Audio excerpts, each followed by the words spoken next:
Hello everyone and welcome to my channel the stars and stripes. तो आज हमारा next PYQ session है, not PYQ sorry. आज हमारा नेक्स्ट एमसीक्यू सेशन है for the topics internal structure of earth और rocks. Actually मैंने last जो हमारा सेशन हुआ था इंटरनल स्ट्रक्चर रॉक्स के जो दो अलग अलग लेक्चर हुए थे, उनका मैं कंबाइन ही एमसीक्यू प्रैक्टिस सेशन ले रहा हूँ, क्योंकि जो इंटरनल स्ट्रक्चर के जो टॉपिक्स थे तो इनके क्वेश्चंस काफ़ी कम थे, तो मैंने इन दोनों के क्वेश्चंस को एक ही लेक्चर में कंबाइन कर दिया। ओके, तो स्टार्ट करते हैं। ये मेरे बारे में स्लाइड, मेरा नाम लक्षित सेन है और बाकी मेरी डिटेल्स आप पढ़ सकते हो पॉज करके, मैं कई बार बता चुका हूँ। तो स्टार्ट करते हैं सीधा टॉपिक पे। तो पहला question, which one of the following is the dominant element of our earth crust. तो मैंने आपको इंटरनल स्ट्रक्चर वाले लेक्चर में बताया था, मैंने आपको क्रस्ट के साथ में 4 एलिमेंट्स बताए थे कि आपको ये स्पेसिफिक ऑर्डर में याद करने, जो पहला एलिमेंट है सबसे ज़्यादा डोमिनेंट है, उसके बाद में रिस्पेक्टिव ऑर्डर में डोमिनेंट एलिमेंट्स है वो। तो उसमें मैंने आपको क्या बताया था कि एल्यूमिनियम वैसे तो ऑलमोस्ट ही चारों ही थे, लेकिन उसमें सबसे डोमिनेंट था oxygen. So oxygen is the most dominant element of the earth crust. Okay, तो इसका ऑप्शन है answer B. Now next question is Gutenberg discontinuity separates. तो इसका पहला ऑप्शन देख लेते हैं, फिर मैं बताता हूँ। तो गुटनबर्ग डिसकंटिन्यूटी किसको सेपरेट करती है? तो वो करती है लोअर मेंटल और आउटर कोर को। इसका मैंने आपको एक ट्रिक भी बताया था याद करने का। गुटनबर्ग का क्या बताता है कि as we go from mental to core we got heavier elements या फिर we get heavier elements। तो गॉट है तो आप उससे थोड़ा, या तो गॉटनबर्ग डिसकंटिन्यूटी इसको याद कर सकते हो, या फिर गॉट और गुट थोड़ा सा इसका साउंड सिमिलर करता है, तो आप उस तरीके से इसको याद कर सकते हो। तो गुटनबर्ग डिसकंटिन्यूटी अगेन किसमें, आउटर कोर और लोअर मेंटल को सेपरेट करती है। Next question is the largest volume of the earth is found in which layer. सबसे ज़्यादा वॉल्यूम किसमें मिलता है? तो सबसे ज़्यादा जो वॉल्यूम है वो हमारी मेंटल लेयर का है। अराउंड 84% वॉल्यूम हमारी अर्थ का ये लेयर ऑक्यूपाई करती है। एंड अगर सबसे पूछे कि सबसे ज़्यादा मास किस लेयर का है, तो आपको ध्यान रखना वो होता है कोर में। सबसे ज़्यादा मास इस लेयर में होता है। ओके, तो आई होप समझ में आ गया होगा। What does the term sial refer to. Sial मैंने आपको बताया था कि सियाल किसको बोलते हैं। तो जो हमारी लेयर्स हैं जिसमें क्रस्ट, क्रस्ट में भी ओशनिक, एक कॉन्टिनेंटल और एक ओशनिक, फिर आ जाता है मेंटल, फिर आ जाता है कोर। तो ये है सियाल का। उसके बाद में ये सीमा, सीमा यानी सिलिकॉन प्लस मैग्नीशियम। सिमिलरली ये भी सीमा, एंड ये है नीफे। ओके, तो ये आपको वापस में एक बार रिवाइज करा रहा हूँ। तो सियाल सबसे अर्थ की टॉप मोस्ट लेयर, तो अर्थ की सरफेस वाली layer. Okay, option A. Now next question, nife मैंने आपको जस्ट अभी बताया कि सबसे जो इनर मोस्ट लेयर है, कोर हमारी जो है, उसको नीफे बोलते हैं। तो इसका ऑप्शन हो जाएगा directly answer A. Innermost layer of the earth is also known as Nephi, and it is called as core. Okay. Next question. Study the following statements about the interior of the earth. The average density of the outer crust is 2.8. पहला statement. The crust is separated from the mantle by the Gutenberg discontinuity. अभी मैंने पिछले question में बताया कि Gutenberg तो outer core और lower mental को सेपरेट करती है, क्रस्ट और मेंटल के बीच में होती है मोरोविक डिसकंटिन्यूटी। तो सेकंड स्टेटमेंट गलत। अब देख लो, सेकंड स्टेटमेंट गलत तो ऑप्शन ए एलिमिनेट हो गया, ऑप्शन बी एलिमिनेट हो गया, और बचा ऑप्शन सी या फोर। ऑप्शन वन तो क्लियर है इससे। अब ऑप्शन फोर देख लो या सी देख लो। There is a sudden increase in the velocity of P waves along the mantle core boundary. नहीं, वेलोसिटी डिक्रीज होती है, क्योंकि मेंटल से जब आउटर कोर आता था, आउटर कोर है लिक्विड, और कोई भी जब वेव सॉलिड से लिक्विड में ट्रैवल करती है तो उसकी स्पीड जो है वो थोड़ी सी कम होती है कंपेरेटिव टू सॉलिड। लिक्विड में उसकी स्पीड कम होती है, तो इसलिए ऑप्शन थ्री इनकरेक्ट हो गया और ऑप्शन फोर इज करेक्ट। तो मतलब statement four is correct, therefore option D is also correct. तो आई होप समझ में आ गया होगा। Next is the average density of rocks in the lower crust of the earth is 3। अभी ध्यान से पढ़ना, लोअर क्रस्ट है, ओशनिक क्रस्ट की बात हो रही है यहाँ पे। There is a gradual decrease in the velocity of seismic waves through the lower crust. Second statement ये है। थर्ड स्टेटमेंट है द मेंटल कोर बाउंड्री, यानी मेंटल और कोर की boundary is marked by Mohorovicic discontinuity. Again third statement गलत है। अभी मैंने बताया कि मोरोविक कहाँ पे होती है, लोअर सॉरी ओशियनिक क्रस्ट और अपर मेंटल में होती है। और मेंटल की थोड़ी स्पेलिंग एरर है, MENTLE। The outer core of the earth is in molten form। तो statement 4 is correct, statement 3 is incorrect. तो स्टेटमेंट 3 वाले को हटा दो, ये गया ये गया। And option 4 we know is correct, outer core जो है वो मोल्टन फॉर्म में है। तो ऑप्शन 1 एंड ऑप्शन डी ये गलत है। There is a gradual decrease नहीं होता है, इंक्रीज होता है, क्योंकि अभी हमने देखा कि जो ओशनिक क्रस्ट है उसकी डेंसिटी है 2.8, सॉरी जो कॉन्टिनेंटल क्रस्ट है या फिर एवरेज हम बात करें आउटर क्रस्ट की तो वो है 2.8, और जो लोअर क्रस्ट है यानी ओशनिक क्रस्ट है उसकी डेंसिटी है 3। तो डेंसिटी बढ़ेगी तो स्पीड भी तो बढ़ेगी, तो स्पीड डिक्रीज थोड़ी होगी, या फिर वेलोसिटी जो वेव्स की है वो डिक्रीज थोड़ी होगी। तो statement 2 is also incorrect.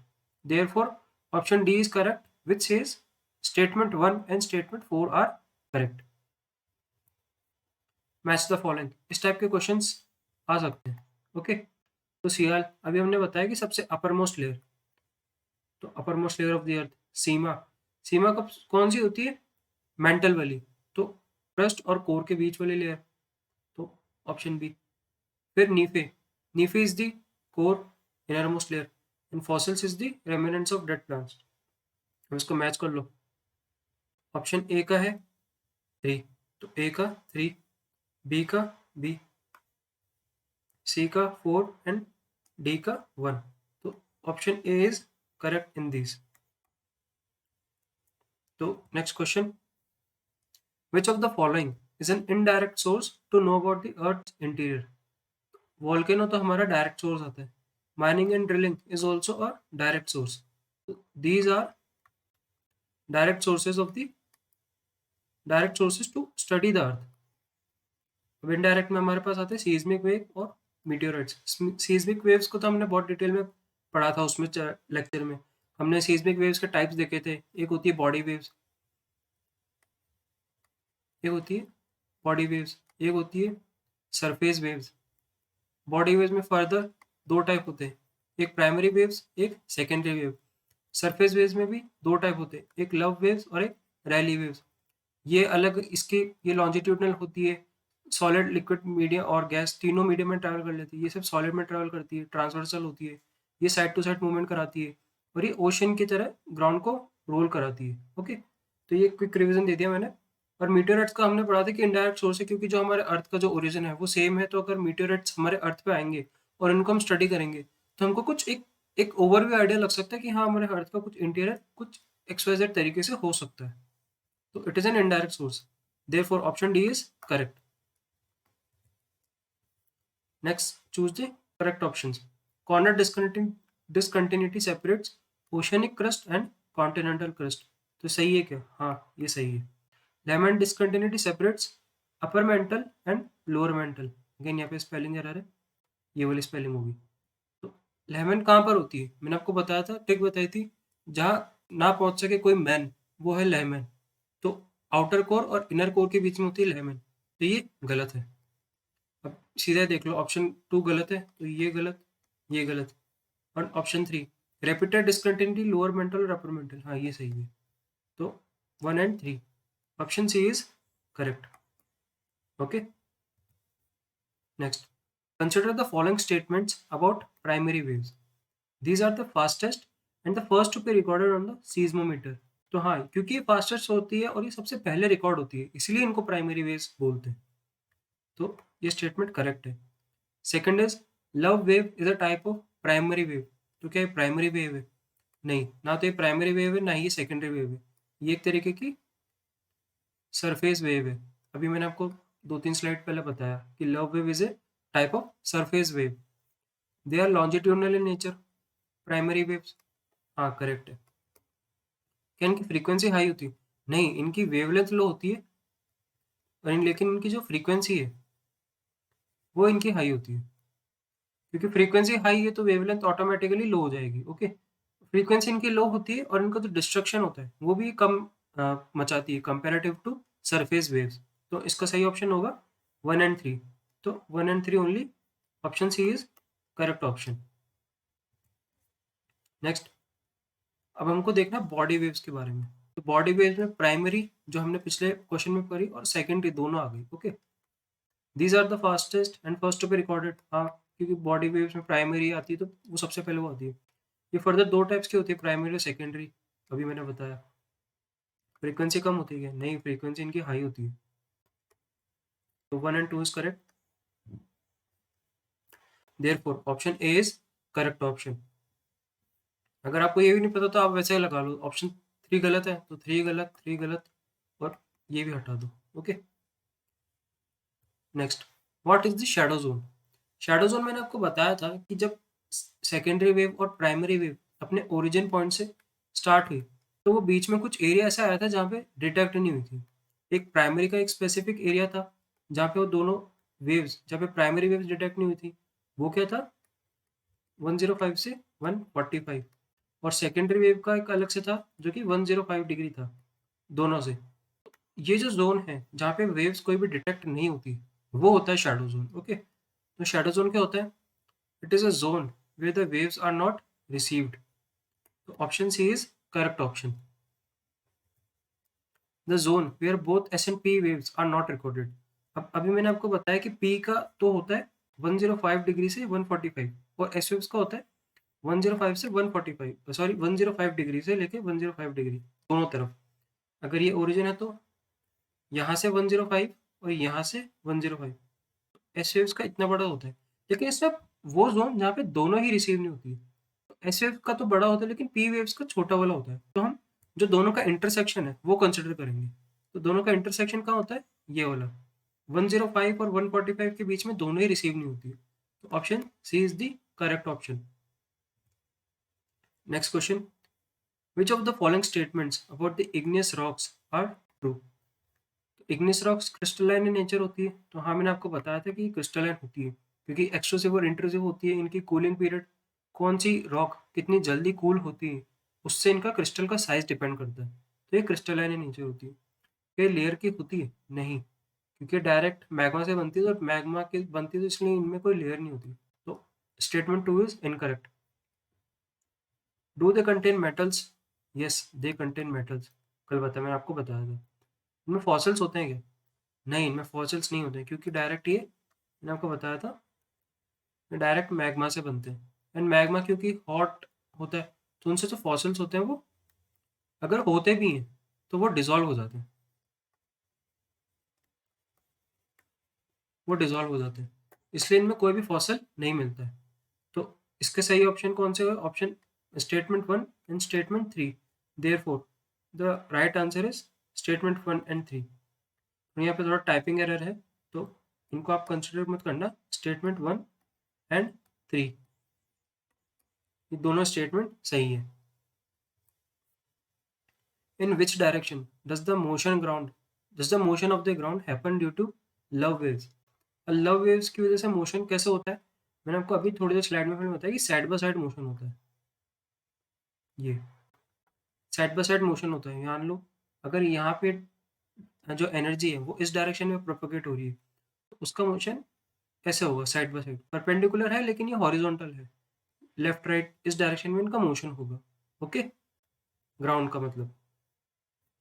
Which of the following elements are found in the highest and lowest quantities respectively in the crust of the earth? तो हाईएस्ट तो हमको पता है ऑक्सीजन, तब ऑक्सीजन जिसमें नहीं उसको वैसे एलिमिनेट कर दो, ये गया ये गया। उसके बाद में था लोएस्ट। अब लोएस्ट आप खुद सोचो कि हम जो पूरा क्रस्ट है उसको हम सियाल और सीमा बोलते हैं, तो सिलिकॉन तो दोनों में है तो ये सबसे कम तो नहीं हो सकता। तो magnesium, magnesium is the element which is found in the lowest quantity in the crust of the earth. So option D is the correct option. Which of the following is not a metamorphic rock? अब metamorphic rock कौन सी नहीं है? तो conglomerate. It is a sedimentary rock. Sedimentary rock. Gneiss is a igneous rock, and both of these are metamorphic rocks. C and D. Conglomerate is a sedimentary rock. Quartzite is metamorphosed from which rock? तो ये किससे मेटामॉर्फ होती है? मतलब जब quartzite बनती है उससे पहले इसका कौन सी वो होती है रॉक? वो हमको बताना है। तो वो बनती है सैंडस्टोन से। इसके पहले वाली क्वार्टजाइट की जो पहले वाली रॉक होती है वो sandstone is a rock. Okay, तो option C is the correct option. Which one of the following rocks is not likely to contain fossils? अब इसमें से मैंने आपको बताया था कि जो इग्नियस रॉक्स होती है उनमें फॉसिल्स नहीं होता है। तो इग्नियस रॉक कौन सी है? ग्रेनाइट। लेक्चर में भी बता चुका हूँ और कितनी बार बता चुका हूँ, अभी क्वेश्चंस में भी एक दो में आया है कि granite is an igneous rock. Okay, और ये आपको ये अगर आपको ध्यान हो तो मैंने एग्जाम्पल में बताया था, it is a plutonic intrusive igneous rock, क्योंकि काफी deep inside the earth cool होती है। Next question is, consider the following statements. Igneous rocks are rich in natural gas. Natural gas किससे बनते हैं? फॉसिल्स से। अब इग्नियस रॉक्स में तो फॉसिल्स ही नहीं होते हैं। जब फॉसिल्स ही नहीं होंगे तो नेचुरल गैस, कोल, पेट्रोलियम ये सब कहाँ से आएंगे? तो इसमें नेचुरल गैस नहीं होती है। मेटेलिक मिनरल्स में एक पहला क्वेश्चन में भी आया था, मेटेलिक मिनरल्स में ये रिच होती है। अब इसमें है दीज आर नॉट फॉसिफेरस। तो फॉसिफेरस का मतलब क्या होता है कि इनमें जो फॉसिल्स होते हैं वो नहीं मिलते। तो हाँ, फॉसिल्स नहीं मिलते। दीज आर नॉट फॉसिफेरस, तो ये करेक्ट है। And igneous rocks consist of silicate materials minerals, तो दिस इज ऑल्सो करेक्ट। अब एक तो ये है कि आप चारों स्टेटमेंट्स पढ़ लो। अगर आपको पहला स्टेटमेंट दिख गया इनकरेक्ट है तो सीधा ऑप्शन वो ये गया and all of the above, तो ये एलिमिनेट हुआ। ऑप्शन बचा बी, सिंपल। ओके, तो option B is correct which says statement 2, 3 and 4 are correct. What is true of sedimentary rocks? तो sedimentary rocks are layered. Yes, they are layered rocks. They contain fossils. Yes, they contain fossils. उनके बीच में fossils मिलते हैं basically. क्या वो transported rocks है? तो हाँ, क्योंकि मैंने आपको बताया था कि जो ऑलरेडी एग्जिस्टिंग रॉक्स होती है इनका डिकम्पोजिशन, डिग्रेडेशन होता है, वेदरिंग होता है, उसके बाद में इरोजन होता है सेडिमेंट्स का। सेडिमेंट्स का ट्रांसपोर्टेशन होता है और फिर कंपैक्शन, सीमेंटेशन होता है। तो ये ट्रांसपोर्ट होती है एक प्लेस से दूसरी प्लेस तक, तो इसलिए इनको ट्रांसपोर्टेड रॉक्स भी कहते हैं। एंड इनमें से काफ़ी जो है वो वाटर बॉडीज के नीचे बनती है। अब वाटर बॉडीज क्यों? अब आप खुद सोचो कि सीमेंटेशन होना है। अब ज़रूरी थोड़ी है कि सीमेंटेशन हमेशा लैंड के ऊपर ही होगा। सीमेंटेशन वाटर बॉडीज के नीचे भी हो सकता है। ओके, तो ये चारों स्टेटमेंट करेक्ट है। Option D is the correct option. The factor that determines the water holding capacity of rock debris is porosity, texture, structure और permeability। अब आपको अगर लेक्चर आपने ध्यान से सुना होगा तो परमेबिलिटी तो मैंने वो उसकी क्वालिटी बताई थी जिससे जो वाटर होता है वो पास हो जाता है। अगर मान लो ये रॉक का कोई स्लैब है और यहाँ पे वाटर पड़ा है, तो परमेबिलिटी तो उसकी वो क्वालिटी होगी जिससे वो वाटर पास ऑन कर जाएगा। अगर जब पास ऑन कर जाएगा तो वो होल्ड थोड़ी कर पाएगा। तो फोर्थ जो है वो इनकरेक्ट है। फोर्थ किस में है? नहीं है, इसमें नहीं है, इसमें नहीं है। एंड पोरोसिटी तो उसमें जितनी पोरस होगा उतनी वो वाटर को होल्ड कर पाएगा। एंड टेक्सचर और उसका स्ट्रक्चर, ये दोनों भी मैटर करते हैं। तो option A is the correct option. I hope समझ में आ गया होगा आपको। Next, match the following. Basalt, again igneous rock तो है लेकिन कौन सी है?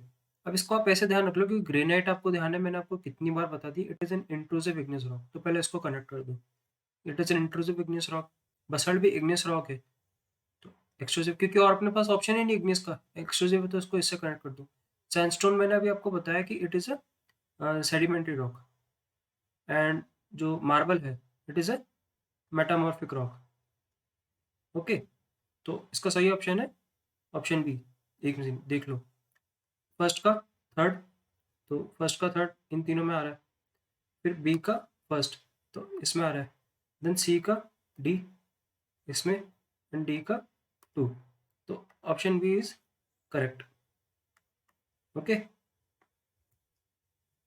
which of the following statements is true? Coal is a sedimentary rock, correct. Basalt is an igneous rock, correct. अभी हमने देखा it is an igneous rock।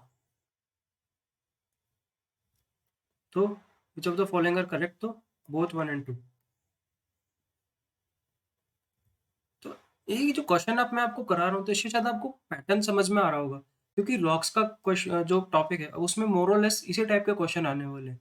आपको rock का नाम दे देंगे, उसका उससे टाइप पूछ लेंगे, या फिर ज़्यादा है तो आपको रॉक दे देंगे, उससे पूछ लेंगे कि अगर ये मेटामॉर्फिक रॉक है तो इससे ये कौन सी रॉक से कन्वर्ट हुई है।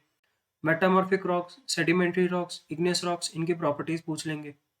जो रॉक्स है इस टाइप के क्वेश्चन दे देंगे, 4 आपको रॉक्स के नाम दे देंगे, उनके अगेन टाइप उनसे मैच करने को दे देंगे।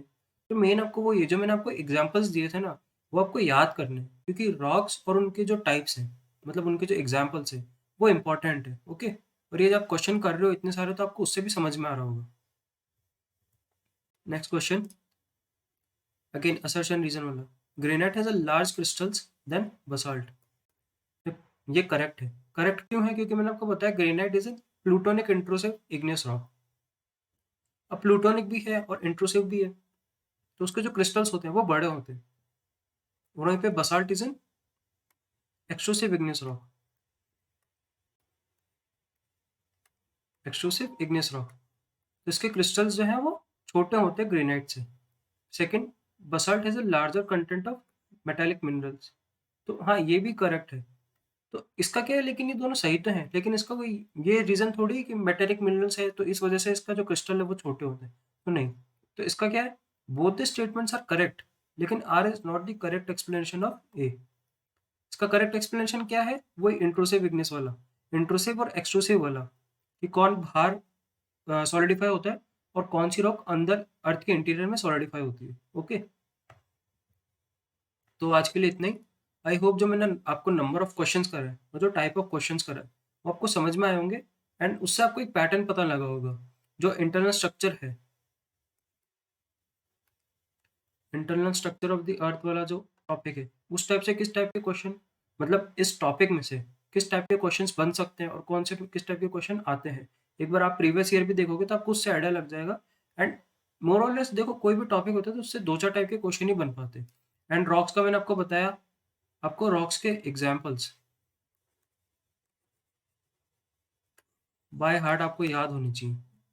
इनकी रॉक्स की प्रॉपर्टीज, जैसे इग्नियस रॉक है, तो इग्नियस रॉक में लेयर्स नहीं होती, इसमें फॉसिल्स नहीं मिलते, इसमें जो मेटेलिक मिनरल्स है वो मिलते हैं। सिमिलरली सेडिमेंट्री रॉक, जो सेडिमेंट्री रॉक होती है, इसमें लेयर्स मिलते हैं, इसमें फॉसिल्स मिलते हैं।